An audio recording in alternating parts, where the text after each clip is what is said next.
নমস্কার, শুরু করছি আজকের অনুষ্ঠান ঘোষালনামা। আমি ইন্দ্রাণী রয়েছি আপনাদের সঙ্গে। আমার সঙ্গে রয়েছেন মুখ্য রাজনৈতিক বিশ্লেষক জয়ন্ত ঘোষাল। জয়ন্তদা, বিশ্লেষণ আপনারা এই অনুষ্ঠানে শোনেন। বেশ কিছু গুরুত্বপূর্ণ খবরের দিকে আমরা নজর রাখি এবং আলোচনা করি। আজও একইভাবে বেশ কিছু আপডেট আপনাদের জানাবো, বেশ কিছু খবর নিয়ে আলোচনা করব। প্রথমে যে খবর আপনাদের জানাই সেটা হচ্ছে, আজ অর্থাৎ স্বাধীনতা দিবসের দিন এবার আমেরিকাকে সরাসরি বিঁধলেন প্রধানমন্ত্রী নরেন্দ্র মোদী। তিনি বলছেন যে কৃষকদের স্বার্থ সুরক্ষায় কোনো রকম ভারত আপোষ করবে না, প্রাচীরের মতো দাঁড়িয়ে থাকবে মোদী।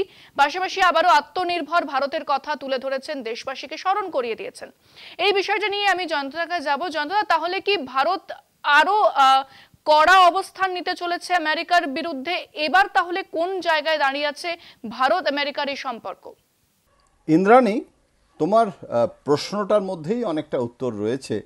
আমার যেটা মনে হচ্ছে যে আজকে আমি তো শুনলাম মানে 1 ঘন্টার ওপরে, 1 ঘন্টা বোধহয় 10 মিনিট, কেননা গত বছরের তুলনাও এবারের কিন্তু আরও বেশি লম্বা বক্তৃতা দিলেন নরেন্দ্র মোদী।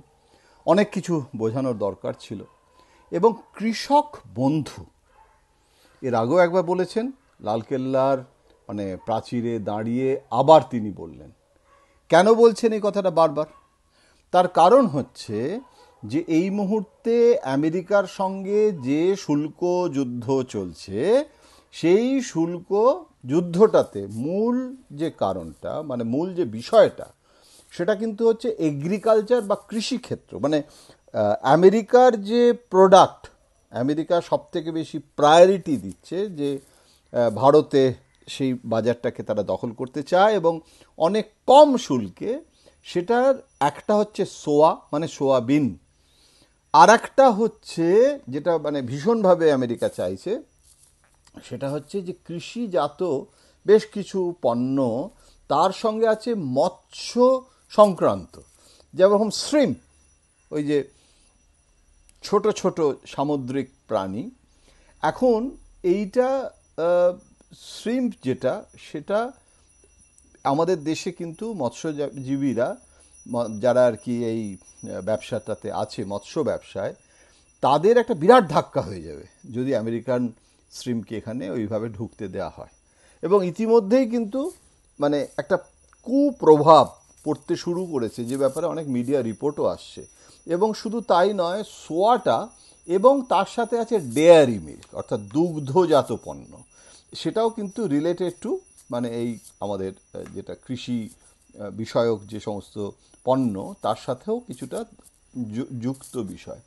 এখন আমাদের দেশের দুগ্ধ উৎপাদনকারী সংস্থা তারা এখানে ব্যবসা করছে। এখন সেখানে আমরা যদি একটা ওপেন কম্পিটিশন, ভালো, তাতে আমাদেরও মাদার ডেয়ারি বা আমুল বা অন্যান্য সমস্ত দুগ্ধ উৎপাদনকারী সংস্থারা তারা একটা প্রতিযোগিতার মুখে পড়বে, সেটা একদিক থেকে ভালো। কিন্তু আমাদের ভারতীয় দুগ্ধ ব্যবসা মার খেয়ে যাবে, সেটাও তো আমাদেরকে, এর মধ্যে তারা ভারসাম্য রক্ষা করতে হয়। এখন আমেরিকার বক্তব্য হচ্ছে যে যে শুল্কটা ভারত আমেরিকান প্রোডাক্টের জন্য এতদিন ধরে নিয়ে এসেছে, সেটা গড়পড়তা অন্যান্য দেশের তুলনায় অনেক বেশি। এখন সেটা যদি বেশি হয়ও, আমি আমেরিকান কূটনীতিকদের সঙ্গে কথা বলছিলাম দিল্লিতে, ওরা বলছে যে সত্যিই কিন্তু বেশি, দেখো এই দেশে এত, ওই দেশে এত, তোমরা এত নিচ্ছ, তোমরা কেন নিচ্ছ? এখন আমাদের 140 কোটি মানুষের বাজার, আমাদের একটা নিজস্ব ব্যাকরণ আছে তো ব্যবসার, এবং সেটা রাজনৈতিক নেতারা যদি সেই জায়গাটাতে ভারতীয় শিল্পের ক্ষেত্রে আপোষ করে আমেরিকান স্বার্থে, সেটা কি ভালো? সুতরাং লড়াইটা লড়ছে। এবং আজকে যেটা নরেন্দ্র মোদী জানিয়ে দিলেন যে এই কৃষকদের স্বার্থটাকে তিনি অগ্রাধিকার দিচ্ছেন। তার মানে এটা কি? তার মানে হচ্ছে যে আমরা যদি এখন বলি যে আমেরিকার কাছে নতজানু হয়ে তিনি এখানে একদম আত্মসমর্পণ করছেন, সেটা কিন্তু করছেন না। এবং এখন আমাদের দেশে তো প্রতি মুহূর্তেই নির্বাচন, এই বিহারের নির্বাচন, এই পশ্চিমবঙ্গের নির্বাচন, এই আসামের নির্বাচন, এই তামিলনাড়ুর নির্বাচন, বলতে না বলতেই 2029 আসছে লোকসভার নির্বাচন। সুতরাং তার আগে কৃষক বন্ধু না হওয়া ছাড়া অন্য কোনো বিকল্প পথ নরেন্দ্র মোদীর জন্য কি খোলা আছে?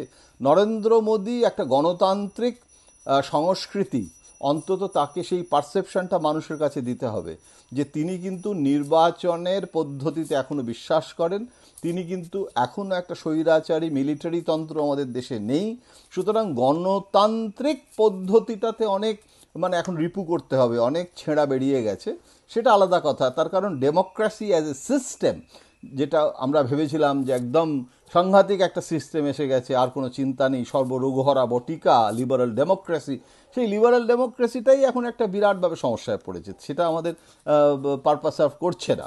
হ্যাঁ, একটা অভিজাত নির্বাচিত বা এলিট তন্ত্রের হাতে শাসক দলেরটা চলে যাচ্ছে, মানুষ বিচ্ছিন্ন হয়ে যাচ্ছে, এবং সেই কারণে মানুষের সঙ্গে আছি আমরা, এই কথাটা জোর গলায় বলতে হবে। মানুষ মানে শ্রমজীবী মানুষ, কৃষক মানুষ, গরিব মানুষ, যেটা এতদিন ধরে মার্কসিস্টরা বলতেন, বামপন্থীরা বলতেন, সেটা এখন বামপন্থীদের প্রাসঙ্গিকতা এই জন্য কমে যাচ্ছে যে মানে অন্যান্য দলেরগুলো, যেগুলোকে আমরা একসময় বুর্জোয়া পুঁজিবাদী দল বলতাম, সেই দলগুলো অনেক বেশি বেশি করে সমাজতন্ত্রের কথা বলছে।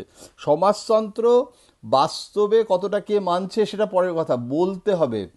এখানে আপনি আচরি ধর্মর কোনো সিন নেই, আমাকে চিৎকার করে বলতে হবে।